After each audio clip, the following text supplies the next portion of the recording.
Hello everyone and welcome to a new episode of Introduction to Unity. In today's episode we will be talking about game objects. What is a game object? What does it consist of? What is it used for? We will see all those stuff both in the editor and in script. Let's go. So in front of us we've got a new project with these low poly preset assets that I've downloaded from the asset store. If you're interested, I'll put the link in the description below. But the main talking point here is game objects. What is a game object?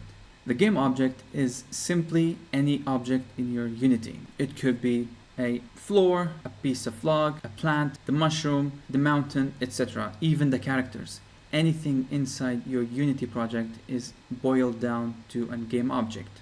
A game object by itself is purely an object in the scene. You can think of the light as a game object that has components that consist of light functionalities, whereas the log is a game object that has components that consist of a 3D mesh that represents the log. For example, the player is a game object by default, but it has different components like a 3D mesh and colliders, multiple scripts that handles the player. So all these things, they can be added upon a game object we can call components. We will not go in details into the components, not even discuss the components. Our main subject today is the game object.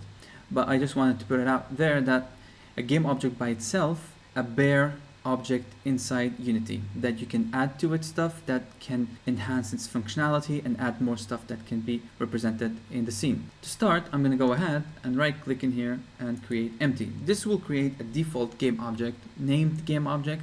I'll just change the name to test object. And as you can see, whenever I select this test object and the right hand side in the inspector, you will see two things categorized. The first one is this upper banner and the transform. So every game object has a pre-attached transform to it. Why that? Because transform represents the position, rotation and scale in the 3D world in Unity. The main thing about the game object is the top banner. We will discuss 6 elements in the game object: the icon of the game object, active state, the title, static, tags and layers. Starting with an icon, you can see on this area here that there's a small cube with a drop down menu, and you can select the color that you want that gives you the specific color and a shape for it, as well as you can have your circular one or diamond bit that you can change for any game object that you want. You can also use any custom ones that you have, but the icon of the game object doesn't really affect in runtime. It will only be visible inside the editor, and you will see this in here. If we go to the scene instead of game, this is our game object. The next thing is the title, or the name of the game object. You can see in here that we have the test object name of the game object that represents the actual name of the object, as well as it represents it inside the hierarchy. So if I go ahead and change it test object 2, it will change directly in here. So that's all about this inside the editor. What is a static game object? First thing, what is static? Static means something that doesn't move. By default, every game object that we create has a disabled static tick, which means it's considered as a dynamic object in the scene. But there are some cases where we want to use static for the game object. If you go ahead and click this one, it just toggles it on and off, while if we click on a drop down, you will see a list of static tags. And by default, if I click static, it will select everything. And you will be asking, oh, what is everything? What is contribution GR? What is occlusion? What all this stuff? In simple words, every object in the scene, if it's set to static, it will be prone for pre-calculations that happens in the scene related to lights and rendering. Contribute GI, if we have it toggled on, it will affect this game object by applying the global illumination calculations to the object itself. For more information about this one, I will put a link in the description. So the next one will be a collider static and a collide static. They both relate to something called a collision culling in system, which is how the camera renders things that's not visible in front of it. For our collision system, I will have the link set up in the description as well. Batching static is a way to combine this GameObjects mesh to the eligible meshes for potential reducing the runtime rendering cost, which happens if you have a bunch of other GameObjects that you want to pre-calculate the rendering processes on it. If you want to dive deep into the batching static, please find the link in the description. The next set of tags are navigation static and off-mesh link generation. So these two, they are both linked to the same system, which is the navigation system. And the navigation system is used in a lot of games where you want to move AI. So having these two set up will introduce the GameObject mesh to the pre-calculations related to the navigation system. I will put the link of the navigation system in the description below so you can see more to it in depth. The last one is reflection probe static. When we set up this tag, we make sure that this GameObjects mesh is set up for pre-calculation for all the rendering that's caused by a reflection probe. I'll put a link in the description for the reflection probe. So that's all about the static. I will make my GameObject non-static, so we don't want to worry about the pre-calculations for now. Now we want to move on to the next point. Next we have tags. So each GameObject inside the Unity scene has an untagged tag. So what that means is technically this GameObject is not really tagged, and the purpose of having a tag is in the editor itself, it can help you just know which GameObject has which tag, but the majority of the usages of tags is inside the script. So you can see there are a preset of tags inside Unity itself, which has some functionality for it. For example, if you have a player controller, you can set it for player, for the main camera, and you can add your own tags in here, which you can set, for example, test tag, and then go back to the object itself, have it tagged as test tag. Finally, we've got the layer. What does the layer mean? It's similar to what we have in tags, but the effect of the layer is more towards UI rendering and physics. And there are some preset layers. As you can see here, there are something called transparent FX, ignore raycast, water, UI, and you can add your own layers later on. And keeping in mind that the higher the number, the more priority for the layers. What that means is if I have a button in layer 14 and a button in layer 6, the button in layer 14 will appear in front of the one that it has the layer 6. Having that said, layers as well has an effect on the physics, but it doesn't really show inside the editor. And so now we want to discuss the effect of all the components that it has inside the script. First, we want to discuss the active state of a GameObject.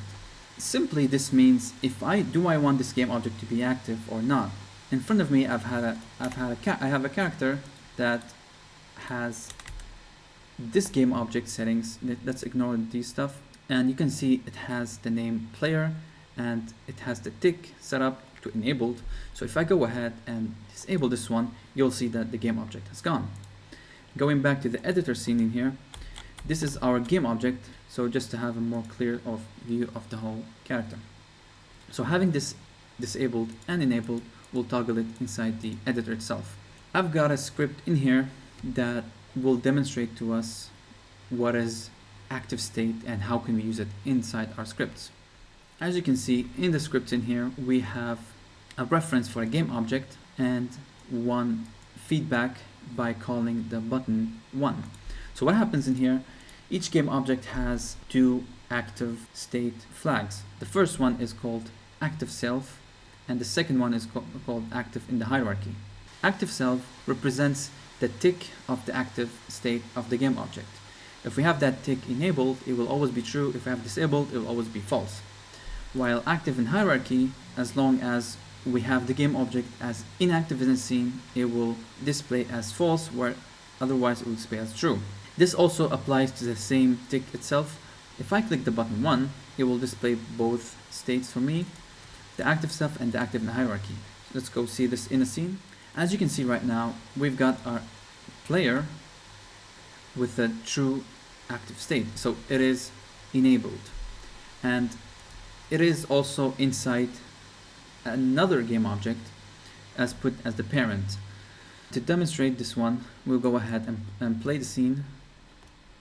As you will see, if I click 1, I will have the active state as active self is true, active in hierarchy is true. If I go to the player, I disable it, and I click 1 again, it will have it false and false. Why? Because the tick is disabled, and as you can see, it's disabled in the hierarchy. If I bring it back on and go to the parent and disable the parent, you will see that the game object of the character has disappeared as well. Technically, it's hidden, but it's not disabled by itself. As you can see, if I go into the player, the tick is still on. What that will represent is, if I click 1, you will see that the active self is true. That means the tick is enabled, while active in hierarchy is false, which is correct. As you can see, it is not really active in hierarchy. So that's all about the active state. Now let's go to the next point. In here, we will have the game object itself has the name of player. We want to see how the name affects this game object. And I've got a script in here that demonstrates how can we access the name through a game object. And I've got the same thing in here. I have a reference of the game object, and then if I press the button 2, it will display the name of the game object. If you go back to the scene and hit play, as you can see, the name of the object is player. If I click 2, it will display player. If I go ahead and change it to test player and click 2, it will go ahead and display test player. That summarizes the usage of name of the game object in the scene as well as in the code. Next up is the static. We will not have the full demonstration of the static. We will see only how can we get the static state and how can we change it. So as you can see, at the moment we've got a script in here that has a reference to the player and another list in here. Let's see what this is all about. So we've got a game object reference, and we have 2 events in here. If we click 1 and 2, if we click 1, we will fetch the state of the game object in terms of static, and it's called isStatic. The next one is how can we change the static value flag of it, but you will see a lot of things in here as if editor. It's because we usually change the tag from the editor itself, and that's how it's supposed to be changed, because it's all about pre-calculations, it's not about runtime calculations. But there are some editor scripts that enables you to change it inside the editor. So if you want to create your own custom scripts to change these stuff before running the scene, you can use these ones. And it uses something called GameObjectUtility set static editor flag, and then you have to pass in the game object along with the static editor flags. Let's see these 2 examples in the scene. As you can see, we've got the static flag in here, and it has the same flags up inside the game object itself. Let's play the scene and see how it goes. At the moment, if I go ahead and click on my player, it's set to non-static. If I click 1, you can see it's false. If I go ahead and enable it, and at the moment I will just go ahead and say no on its object, and I click 1, I will see that it says true.